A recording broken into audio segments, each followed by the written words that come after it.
नमस्ते दोस्तों, मैं दीपक सर आप सबका स्वागत करता हूं अपने YouTube चैनल दीपक क्लासेस में। दोस्तों आज हम लोग स्टैटिस्टिक के अंदर का एक इंपॉर्टेंट टॉपिक पढ़ने जा रहे हैं जिसका नाम है सेंट्रल मोमेंट। दोस्तों इंपॉर्टेंट टॉपिक क्यों है? क्योंकि इसका क्वेश्चन पेपर में आता ही है, ऑब्टेन सेंट्रल मोमेंट्स। तो दोस्तों मोमेंट पढ़ने से पहले हम लोग मीन अच्छे से समझ लेते हैं। दोस्तों मीन जो होते हैं वो दो प्रकार के होते हैं, एक अज्यूम किया हुआ और एक कैलकुलेट किया हुआ। अज्यूम क्या हुआ मतलब आप लोग एक दिए हुए वैल्यू में एक वैल्यू अज्यूम करते कि ये मीन है, जिसको आर्बिट्री मीन या ए से दिखाया जाता है। और कैलकुलेटेड मीन मतलब एरिथमेटिक मीन, एक्चुअल मीन, जिसको एक्स बार से दिखाते हैं। तो दोस्तों मीन दो प्रकार के होते हैं, अज्यूम किया हुआ और कैलकुलेट किया हुआ। अज्यूम मीन को आर्बिट्री मीन मतलब ए बोला जाएगा और कैलकुलेटेड मीन मतलब उसको arithmetic mean, actual mean x bar बोला जाएगा। दोस्तों जैसे मीन दो प्रकार के होते हैं वैसे ही मोमेंट भी दो प्रकार के आएंगे। आर्बिट्री या अज्यूम मीन के मोमेंट जो रहेंगे वो म्यू1 डैश, म्यू2 डैश, म्यू3 डैश, म्यू4 डैश रहेगा। और एरिथमेटिक मीन, एक्चुअल मीन का मोमेंट जो रहेगा वो म्यू1, म्यू2, म्यू3, म्यू4 रहेगा। मतलब अज्यूम मीन के मोमेंट को डैश दिया जाएगा और एरिथमेटिक मीन के मोमेंट को डैश नहीं दिया जाएगा, जिसको हम लोग सेंट्रल मोमेंट बोलेंगे, म्यू1, म्यू2, म्यू3 और म्यू4। तो दोस्तों पेपर में जो क्वेश्चन आने वाला है वो ऑब्टेन सेंट्रल मोमेंट आने वाला है, मतलब एरिथमेटिक मीन का मोमेंट पूछने वाला है, म्यू1, म्यू2, म्यू3, म्यू4 पूछने वाला है। लेकिन उससे पहले आपको कौन सा मोमेंट निकालना पड़ेगा? आर्बिट्री मीन का या अज्यूम मीन का मोमेंट आपको निकालना पड़ेगा। अबाउट वैल्यू का मोमेंट निकालना पड़ेगा, जिसको हम लोग म्यू1 डैश, म्यू2 डैश, म्यू3 डैश, म्यू4 डैश बोलेंगे और उसका आंसर यूज करके हम लोग सेंट्रल मोमेंट निकालेंगे। तो दोस्तों ये मीन दो प्रकार के होते हैं और मोमेंट दो प्रकार के होते हैं, वो समझ में आ रहा है क्या? देखो दोस्तों अभी मोमेंट देखते हैं। दोस्तों मीन दो प्रकार के होते हैं इसलिए मोमेंट दो प्रकार के होते हैं, अभी हमने देखा। तो सबसे पहले मोमेंट अबाउट वैल्यू मतलब moment about arbitrary assume mean हम लोग देखेंगे, जिसको हम लोग डैश से दिखाते हैं, म्यू1 डैश, म्यू2 डैश, म्यू3 डैश और म्यू4 डैश। तो दोस्तों ये चारों फॉर्मूला लर्न करने से बेहतर है आप लोग जनरल फॉर्मूला लर्न कर लो। आपका जनरल फॉर्मूला क्या होता है? Mu r dash equal to h raise to r summation f i u r raise to r upon summation f i. दोस्तों यहाँ पे आर तीन जगह पे, इसमें तीनों जगह पे, आर में तीनों जगह पे एक बार 1 डालना है, 2 डालना है, 3 डालना है और 4 डालना है। जैसे कि हमने जनरल फॉर्मूला लर्न किया, mu r dash equal to h raise to r summation f i u r raise to r upon summation f i. अगर मैंने आर की जगह पे 1 डाला तो ये फॉर्मूला बनेगा म्यू1 dash equal to h raise to 1 summation f i u r raise to 1 upon summation f i. R की जगह पे 2 डाला तो म्यू2 डैश इक्वल टू एच का square summation f i u i square upon summation f i. R की जगह पे 3 डाला तो म्यू3 डैश एच का cube summation f i u i cube upon summation f आई। और आर की जगह पे 4 डालने के बाद म्यू4 dash equal to h raise to 4 summation f i u i raise to 4 upon summation f i. तो दोस्तों ये चारों फॉर्मूला लर्न करने से बेहतर है कि आप जनरल फॉर्मूला लर्न कर लो, which is mu r dash equal to h raise to r summation f i u i raise to r upon summation f i. इसमें ui जो होता है वो याद रखो xi minus a upon h. xi मतलब given values of x, a मतलब assume mean जो वैल्यूज दिया उसके अंदर का एक मीन अज्यूम किया, आर्बिट्री मीन मतलब अज्यूम मीन a, h मतलब 2x के अंदर का डिफरेंस, स्टेप का लेंथ। तो दोस्तों ये मोमेंट अबाउट आर्बिट्री मीन जो होते हैं, मोमेंट अबाउट अज्यूम मीन जो आपको पहले निकालने पड़ते हैं, म्यू1 डैश, म्यू2 डैश, म्यू3 डैश, म्यू4 डैश, ये लर्न करने के लिए आपको जनरल फॉर्मूला याद रखना पड़ेगा और जिसमें ui जो होता है xi minus a upon H उतना याद रखना पड़ेगा। दोस्तों ये डैश वाले मोमेंट मतलब moment about value arbitrary mean निकालने के बाद आपको सेंट्रल मोमेंट निकालने पड़ते हैं, moment about arithmetic mean, moment about mean, जिसको हम लोग म्यू1, म्यू2, म्यू3, म्यू4 बोलते हैं। तो दोस्तों यही क्वेश्चन पेपर में 100% आता है, central moment, obtain central moment. तो इसका और एक नाम है सेंट्रल मोमेंट, मीन का मोमेंट, एक्चुअल मीन का मोमेंट मतलब सेंट्रल मोमेंट। दोस्तों 4 सेंट्रल मोमेंट होते हैं। पहला सेंट्रल मोमेंट होता है म्यू1, दूसरा म्यू2, तीसरा म्यू3 और चौथा म्यू4, जिसमें से पहला सेंट्रल मोमेंट जो होता है वो 0 होता है। मतलब खाली आपको 3 ही फॉर्मूले याद रखने हैं, म्यू2, म्यू3, म्यू4। तो सेंट्रल मोमेंट म्यू2, म्यू3, म्यू4 फॉर्मूला लर्न करने का ट्रिक क्या है, अच्छे से ध्यान देना। म्यू2 के फॉर्मूले में 2 टर्म है, म्यू3 के फॉर्मूले में 3 टर्म है, म्यू4 के फॉर्मूले में 4 टर्म है। दोस्तों बहुत अच्छे से देखना क्योंकि ये क्वेश्चन पेपर में 100% आता है और इसके फॉर्मूले में गड़बड़ हो जाता है, एग्जाम में रॉन्ग हम लोग लिख लेते हैं। तो फॉर्मूला का ट्रिक क्या है? म्यू2 के फॉर्मूले में 2 टर्म, म्यू3 के फॉर्मूले में 3 टर्म, म्यू4 के फॉर्मूले में 4 टर्म। सबसे पहले ये 3 टर्म, पहले वाले 3 टर्म याद रखो, बाद में लास्ट वाले 3 और अंदर के 3। तो सीक्वेंस क्या है? 9 टर्म्स हमको लर्न करनी है, 2, 3 और 4, जिसमें से हम लोग पहले 3 याद रखेंगे, उसके बाद लास्ट वाले 3 और उसके बाद अंदर वाले 3। तो सीक्वेंस समझ में आ रहा है क्या? देखो पहले 3 टर्म में क्या लिखना है, यही लिखना है, डैश देना है, यही लिखना है, डैश देना। मतलब म्यू2 का फॉर्मूला में म्यू2 डैश आएगा, म्यू3 के फॉर्मूले में म्यू3 डैश आएगा, म्यू4 के फॉर्मूले में म्यू4 डैश आएगा। तो पहले 3 टर्म समझ में आ रहे हैं क्या? देखो वही टर्म लिखा है, डैश दिया है। सबसे लास्ट वाला टर्म याद रखो, लर्न करो, म्यू1 डैश का स्क्वायर, म्यू1 डैश का स्क्वायर, ये टर्म लर्न करना पड़ेगा। ये लर्न करने की बिल्कुल भी जरूरत नहीं है, पावर 1-1 से बढ़ाना है, पावर 1-1 से बढ़ाना है। तो म्यू1 डैश स्क्वायर होगा तो यहाँ पे म्यू1 डैश का क्यूब आएगा, यहाँ पे म्यू1 डैश रेज़ टू 4 आएगा। तो दोस्तों म्यू2 के फॉर्मूले में 2 टर्म, म्यू3 के फॉर्मूले में 3 टर्म, म्यू4 के फॉर्मूले में 4 टर्म। पहले टर्म से याद रखो, वही टर्म डैश में, ये टर्म लर्न करो, म्यू1 डैश का स्क्वायर पावर 1-1 से बढ़ाया है, पावर 1-1 से बढ़ाया है।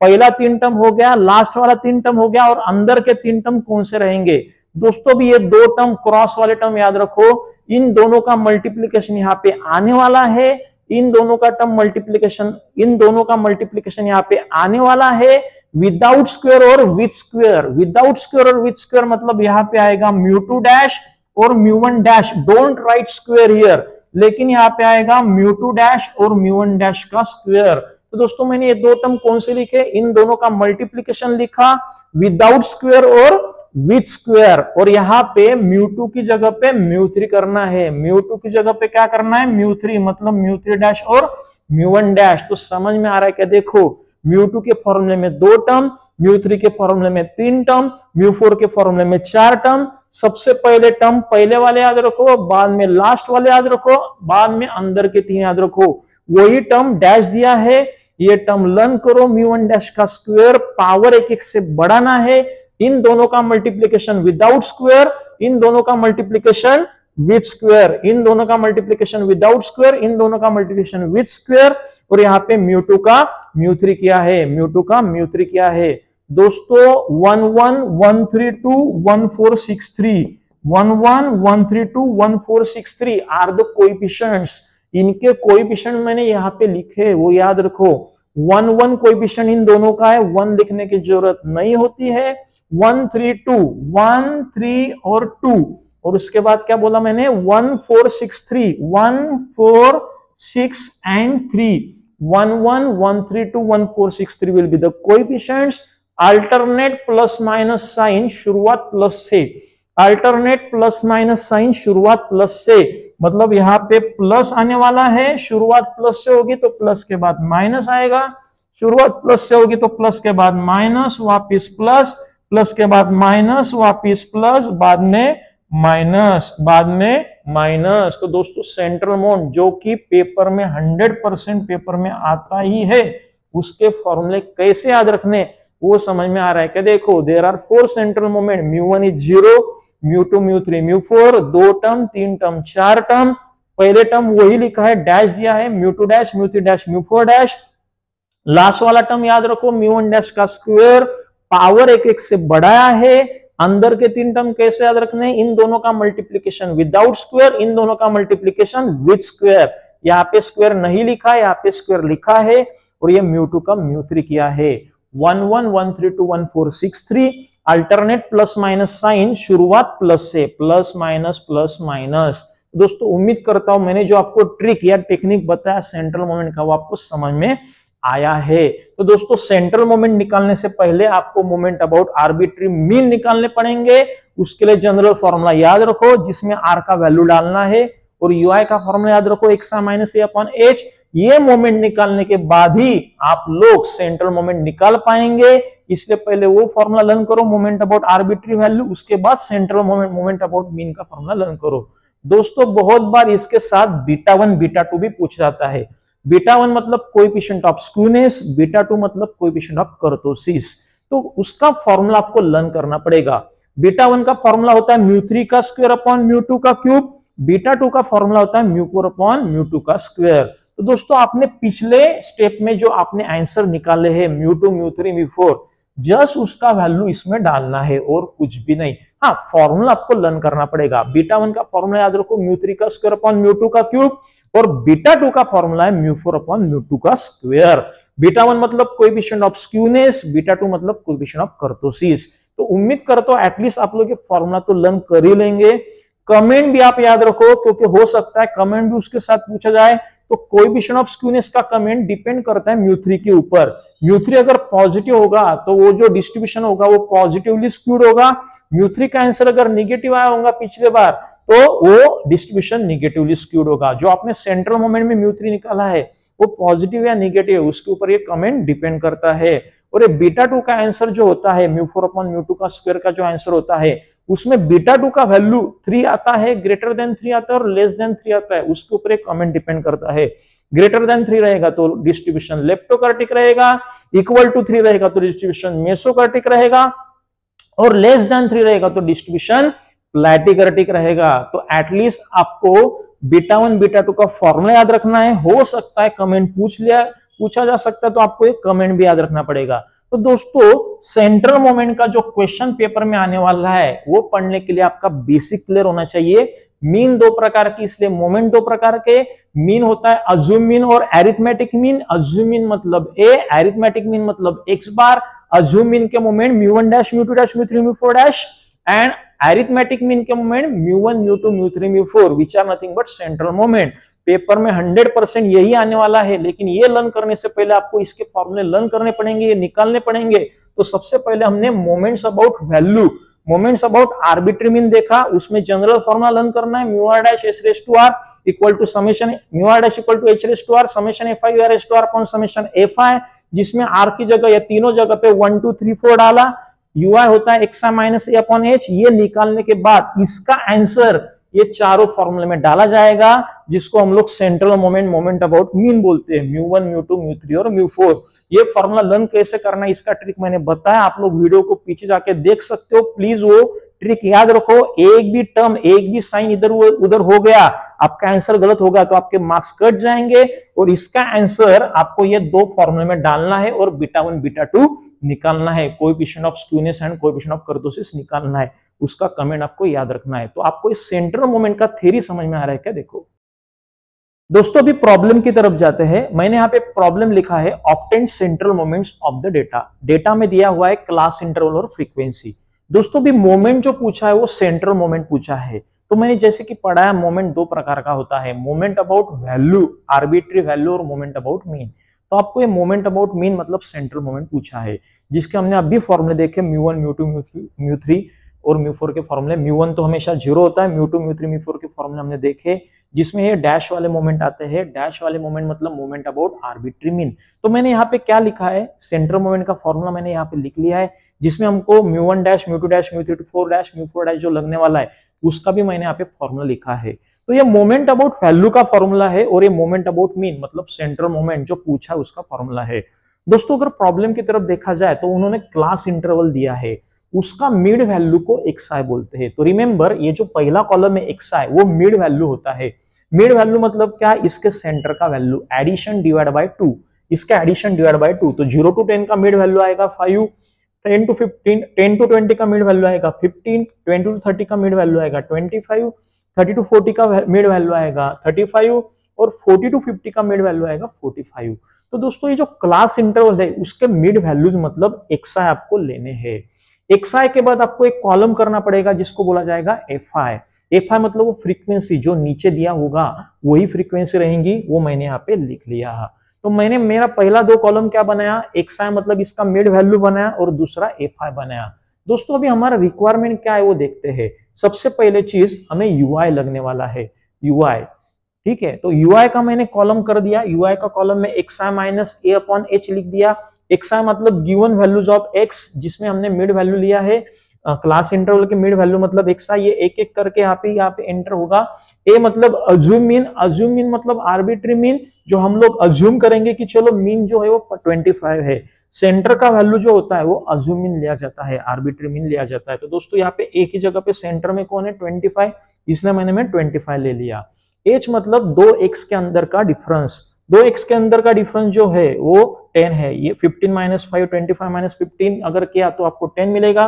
तो xi ui का formula xi minus a upon H, जिसमें xi का ये वैल्यू जाएगा, a मतलब अज्यूम मीन मिड वैल्यू और h मतलब आपका 2x का डिफरेंस। तो दोस्तों हमारा रिक्वायरमेंट क्या क्या हम लोग देख लेते हैं।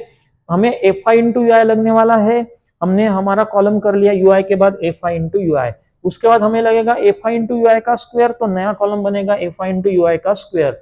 उसके बाद लगेगा fi इंटू ui क्यूब, तो हमारा नेक्स्ट कॉलम आएगा fi इंटू ui क्यूब और उसके बाद आएगा fi into ui raise to 4।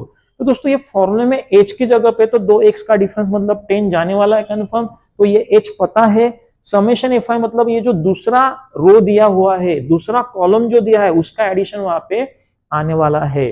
तो समेशन ऑफ fi मतलब इसका एडिशन यहाँ पे डिनोमिनेटर में आएगा, h मतलब 10 आएगा। तो हमारा 4 कॉलम हमारा रिक्वायरमेंट रहेगा fi ui square fi ui cube और fi ui रेज़ टू 4। तो दोस्तों देखते हैं इसका वैल्यू कैसे निकालना है। सबसे पहले h क्लास इंटरवल यहाँ पे कितना आएगा, 10 आएगा। h का वैल्यू 10 आएगा, 2x के अंदर का डिफरेंस। a मतलब अज्यूमिंग हमने 25 लिया है, h मतलब 10। अभी एक एक करके x का वैल्यू डालते हैं। अभी हमने अगर x की जगह पे 5 डाला तो 5 माइनस 25 अपॉन 10, 5 माइनस 25 होता है दोस्तों -20 अपॉन 10, दोस्तों यहाँ पे आएगा -2। यहाँ पे कौन आएगा, -2। कैसे किया, 5 माइनस 25 अपॉन 10। आप लोग कैलसी पे कर सकते हो। 15 माइनस 25 अपॉन 10, -10/10 -1 आएगा, तो ये कंफर्म 0 1 और 2 आने वाला है। आप लोग करके देख सकते हो। For example 35 minus 25 upon 10, 35 minus 25 is 10, 10/10 is 1। तो ये ui कैसे निकाला समझ में आ रहा है क्या, देखो xi minus a upon h। xi मतलब गिवन वैल्यूज ऑफ x मतलब mid values of class interval, a मतलब अज्यूम मीन, इसके अंदर का सेंटर वाला वैल्यू हमने अज्यूम किया कि वो मीन है, a आर्बिट्री मीन जिसको बोलते हैं, h मतलब क्लास का लेन, स्टेप का इंटरवल, स्टेप इंटरवल का लेन मतलब 2x के अंदर का डिफरेंस। 15 माइनस 5 कितना होता है, 10, तो h 10 आएगा। उसके बाद fi इंटू ui करना। अभी ध्यान से देखना, हमारा 4 रिक्वायरमेंट है, कौन कौन सा, fi ui square, fi ui cube और fi ui रेज़ टू 4। इसको कैसे करना है दोस्तों, fi इंटू ui मतलब इन दोनों का मल्टीप्लीकेशन। 6 इंटू -2 कितना होता है, -12। fi into ui square, fi into ui square मतलब fi ui इंटू ui, इन दोनों का multiplication, -12 into -2 24। fi ui cube मतलब fi ui स्क्वायर इंटू ui स्क्वायर इंटू ui क्यूब होता है, तो 24 इंटू -2 यहाँ पे आएगा -48। fi ui रेज़ टू 4 मतलब ui cube into ui raise to 4 होता है, मतलब इन दोनों का मल्टीप्लीकेशन -48 इंटू -2 विच इज 96। तो समझ में आ रहा है क्या, देखो आपने एक चीज नोटिस किया क्या, मैंने क्या किया, इन दोनों का मल्टीप्लीकेशन यहाँ पे लिखा, fi into ui into fi ui square, fi ui स्क्वायर into fi ui cube into fi ui raise to 4। वापिस अच्छे से देखना, अभी मुझे fi इंटू ui चाहिए, 26 into -1 -26, fi ui into fi ui square, तो इन दोनों का मल्टीप्लीकेशन यहाँ पे आएगा, इन दोनों का मल्टीप्लीकेशन यहाँ पे आएगा, इन दोनों का मल्टीप्लीकेशन यहाँ पे आएगा। तो समझ में आ रहा है क्या, देखो fi into ui 0 into 47 0 0 into 0 0 0 into 0 0 0 into 0 is 0। 15 into 1 15 आएगा, 15 इंटू 1 15 आएगा, 15 इंटू 1 15 आएगा, 15 इंटू 1 15 आएगा। 6 2 जा 12 हो जाएगा, 12 2 जा 24 हो जाएगा, 24 2 जा 48 आ जाएगा, 48 2 जा 96 आएगा।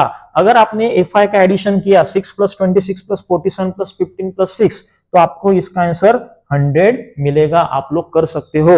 और इसका जो कैलकुलेशन का मतलब एडिशन है वो यहाँ पे आएगा -11, यहाँ पे आएगा 89, यहाँ पे आएगा -11 और यहाँ पे आएगा 233। तो आप लोग एक बार क्रॉस चेक कर सकते हो। आपको टेबल समझना बहुत जरूरी है। सेंट्रल मोमेंट μ1 μ2 μ3 μ4 निकालने से पहले डैश वाले मोमेंट निकालने पड़ेंगे और उसके लिए टेबल बनाना पड़ेगा। पहला column xi which is nothing but mid values, दूसरा कॉलम fi, तीसरा कॉलम ui, उसके बाद fi ui square, fi ui cube और fi ui raise to 4। xi मतलब given values of x, a मतलब अज्यूम मीन, h मतलब 2x के अंदर का फर्क, क्लास इंटरवल का लेंथ विच इज 10। तो एक एक वैल्यू मैंने x का डाला, ui मिलते गया, fi इंटू ui किया fi ui मिला, fi ui इंटू ui किया fi ui स्क्वायर मिला, fi ui स्क्वायर इंटू ui किया fi ui क्यूब मिला, fi ui cube into ui किया fi ui रेज़ टू 4 किया और इसका मैंने एडिशन अभी हमने कैलसिफिक कर लिया। आप लोग क्रॉस चेक कर सकते हो। तो दोस्तों म्यू1 डैश का फॉर्मूला क्या है, h⁻1। What is h? h होता है 10, तो 10⁻1 into summation of FI/UI। Summation of FI/UI कितना निकाला हमने, -11, तो यहाँ पे आएगा -11 upon summation FI। Summation FI कितना है 100। अगर आप लोग ये कैलकुलेशन करते हो तो आपको आंसर मिलेगा -1.1। आप लोग कैलसिफिक क्रॉस चेक कर सकते हो। तो ये समझ में आ रहा है कि देखो म्यू2 डैश का फॉर्मूला h का स्क्वायर मतलब 10 का स्क्वायर 100 होता है, FI/UI का स्क्वायर जो कि है 89 upon summation of FI। Summation of FI कितना है 100, इसका कैलकुलेशन का आंसर आता है 89। आप लोग कर सकते हो। म्यू3 डैश के फॉर्मूले में h का क्यूब मतलब 10 का क्यूब, यहाँ पे 10⁻1 10 का स्क्वायर 10 का क्यूब, FI/UI का क्यूब जो क्या है आपका -11 अपॉन कितना आएगा 100। ये कैलकुलेशन करने के बाद आपका आंसर आता है -110। h⁴ मतलब h का वैल्यू 10 है तो यहाँ पे आएगा 10⁴। उसके बाद आएगा FI/UI⁴ का समेशन। FI/UI⁴ का समेशन आता है 233 upon summation FI which is 100। अगर आप लोग ये कैलकुलेशन करते हो तो आपको मिलेगा आंसर 23,300। तो दोस्तों आपने डैश वाले मोमेंट निकाले, मतलब कौन से निकाले, moment about value, moment about a निकाले। रिमेंबर ये मोमेंट अबाउट आर्बिट्री मीन निकालने के बाद ही आप लोग क्या निकाल सकते हो, central moment, moment about mean निकाल सकते हो। तो ये वैल्यू का मोमेंट मतलब अज्यूम मीन के मोमेंट हो गए। अभी इसका वैल्यू का आंसर हमने मतलब इसका आंसर हमने निकाल लिया, तो इसका आंसर यूज करके हम लोग सेंट्रल मोमेंट निकालते हैं। सेंट्रल मोमेंट में हमने फॉर्मूला देखे, म्यू2 का फॉर्मूला म्यू2 डैश माइनस म्यू1 डैश का स्क्वायर। म्यू2 डैश मतलब हम लोग कितना लेंगे 89 लेंगे माइनस म्यू1 डैश का स्क्वायर, माइनस म्यू1 डैश का स्क्वायर। म्यू1 डैश कितना है दोस्तों -1.1 आया, तो -1.1 का स्क्वायर। अगर आप लोग ये कैलकुलेशन कैलसिफिक करते हो तो आपका आंसर आ जाएगा 87.79। ये कैलसिफिक आप कर सकते हो। सिमिलरली यू कैन फाइंड म्यू3 एंड म्यू4। म्यू3 डैश कितना डालेंगे -110 डालेंगे, म्यू2 डैश म्यू1 डैश कितना डालेंगे, ये म्यू1 डैश म्यू2 डैश म्यू3 डैश का वैल्यू इसमें डाल देंगे। आपको म्यू3 का आंसर मिल रहा है 181.038, 181.038। सिमिलरली फोर्स सेंट्रल मोमेंट निकालने के लिए आपका फॉर्मूला लर्न है आपका। अपनी म्यू1 म्यू2 म्यू3 म्यू4 आप लोग जैसे डालते हो कैलसिफिक करते हो तो आपका आंसर आ जाएगा 23457.47। तो दोस्तों आप लोग ये कैलकुलेशन कर सकते हो। सिर्फ कैलकुलेशन करते समय एक केयर लेना है, आपको हर एक टर्म का आंसर अलग अलग निकालना है, उसके बाद ही एडिशन सब्ट्रैक्शन करना है। आई विल रिपीट, ये क्वेश्चन पेपर में जब आता है सेंट्रल मोमेंट का, तब जब आप ये म्यू3 म्यू4 का कैलकुलेशन करेंगे तो ये कैलकुलेशन करते समय टर्म को पहले इसका वैल्यू कितना आता है उसके नीचे लिखो, उसी के बाद एडिशन सब्ट्रैक्शन करो, तो ही आपका आंसर मैच होगा, आपका आंसर सही आएगा, नहीं तो आपका आंसर गलत आएगा। तो ये moment about arbitrary value, arbitrary mean निकालने के बाद हमने moment about mean, moment about central moment हमने निकाले हैं जो कि हमको पूछा गया था। अभी आगे उन्होंने एक चीज और पूछी है, β1 β2 निकालो। दोस्तों β1 को कोएफिशिएंट ऑफ स्क्यूनेस बोलते हैं, जिसका फॉर्मूला होता है म्यू3 का स्क्वायर अपॉन म्यू2 का स्क्वायर, और β2 का बोलते हैं कोएफिशिएंट ऑफ कर्टोसिस, जिसका फॉर्मूला होता है म्यू4 अपॉन म्यू2 का स्क्वायर। जस्ट मैंने म्यू1 म्यू2 म्यू3 म्यू4 का जो आंसर निकाला है सेंट्रल मोमेंट का आंसर, वो अगर मैं यहाँ पे डालता हूँ म्यू3 का स्क्वायर मतलब इसका स्क्वायर, म्यू2 का क्यूब मतलब इसका क्यूब, अगर मैं कैलकुलेशन करता हूँ तो मेरा आंसर आता है 0.0484। और इसका कर्टोसिस का फॉर्मूला β2 का म्यू4 अपॉन म्यू2 का स्क्वायर, म्यू4 का आंसर मतलब इसका आंसर अपॉन इसका स्क्वायर अगर हम लोग करते हो तो इसका आंसर आता है 3.04365। तो उम्मीद करता हूं दोस्तों ये सेंट्रल मोमेंट का क्वेश्चन, टेबुलर फॉर्मेट का क्वेश्चन आपको समझ में आ रहा है। क्या किया हमने, XI का कॉलम, FI का कॉलम, UI का column, FI/UI, FI/UI square, FI/UI cube, FI/UI⁴, UI मतलब XI minus A upon H, A मतलब अज्यूम मीन सेंटर का नंबर, H मतलब 2x का डिफरेंस। पहले UI कैलकुलेट कर लिए, बाद में FI/UI, FI/UI square, FI/UI cube, FI/UI⁴ हमने कैलकुलेशन करने के बाद इसका वैल्यू फॉर्मूले डाल दिए। पहले moment about arbitrary assume mean मिला, उसके बाद moment about arithmetic mean which is central moment हम लोगों ने निकाला, उसके बाद β1 β2। दोस्तों और एक क्वेश्चन देखते हैं, वो ये जो क्वेश्चन था ये टेबुलर फॉर्मेट का क्वेश्चन था, मतलब टेबल बनाना पड़ता था पेपर में। एक तो ये क्वेश्चन आएगा टेबुलर फॉर्मेट का, या फिर थ्योरी क्वेश्चन कुछ इस प्रकार आएगा। तो दोस्तों देखते हैं ये क्वेश्चन क्या है। Moment, first 4 moment about 5। अभी अबाउट के आगे वैल्यू लिखा है या मीन लिखा है वो देखना है आपको। अबाउट के आगे वैल्यू लिखा है, अबाउट के आगे वैल्यू लिखा है मतलब ये अज्यूम मीन का मोमेंट है। दोस्तों अबाउट के आगे नंबर रहेगा तो उस मोमेंट को डैश देना है, मतलब ये आएगा μ1 डैश, μ2 डैश, μ3 डैश और μ4 डैश। और फाइंड सेंट्रल मोमेंट मतलब आपको पूछा है μ1, μ2, μ3 और μ4, उसके साथ β1 β2 और उसका कमेंट भी पूछा है। दोस्तों ये टैबुलर फॉर्मेट का क्वेश्चन अगर नहीं आता है तो ये थ्योरी क्वेश्चन पेपर में पक्का आएगा, दो टाइप में से एक टाइप आता ही है। तो याद रखो अबाउट के आगे वैल्यू लिखा इसलिए मैंने इस मोमेंट को डैश दिया। सेंट्रल मोमेंट आपको निकालना है, आपको फॉर्मूला आपके लर्न है, μ1 0 होता है, μ2 μ3 μ4 का टेक्निक मैंने आपको पढ़ा है। आपको खाली क्या करना है, μ1 डैश, μ2 डैश, μ3 डैश, μ4 का डैश वैल्यू जस्ट इसमें डालना है और कैलकुलेशन करना है। तो मैंने μ2 का फॉर्मूला लिखा, μ3 का फॉर्मूला लिखा, μ4 का फॉर्मूला लिखा, इसमें μ1 डैश, μ2 डैश, μ3 डैश, μ4 डैश के वैल्यूज डाले और आपके सेंट्रल मोमेंट के आंसर आ चुके हैं।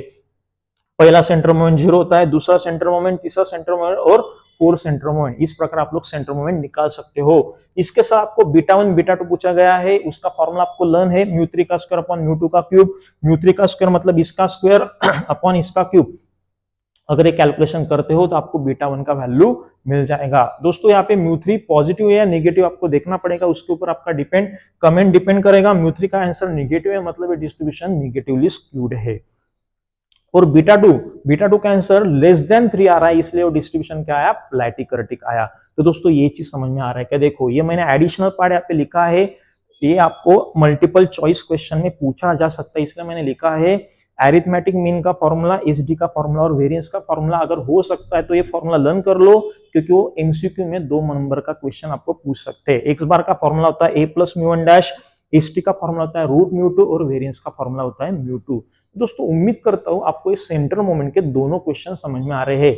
एक क्वेश्चन होता है टेबुलर फॉर्मेट का जिसमें हमने टेबल बना के सॉल्व किया, और एक क्वेश्चन होता है थियोरेटिकल क्वेश्चन जिसमें μ1 डैश, μ2 डैश, μ3 डैश, μ4 डैश दिया हुआ था, खाली वो डाल इसमें फॉर्मूले में डाल के आपको निकालना था। इसमें μ1 डैश, μ2 डैश, μ3 डैश, μ4 डैश निकालना पड़ा, तो यहाँ पे निकालने के बाद ये प्रॉब्लम थोड़ा लेंदी हो गया। तो टेबुलर फॉर्मेट का क्वेश्चन या थ्योरी का क्वेश्चन दोनों में से एक पक्का आएगा। दोस्तों उम्मीद करता हूँ आपको ये चीज समझ में आ रहा है।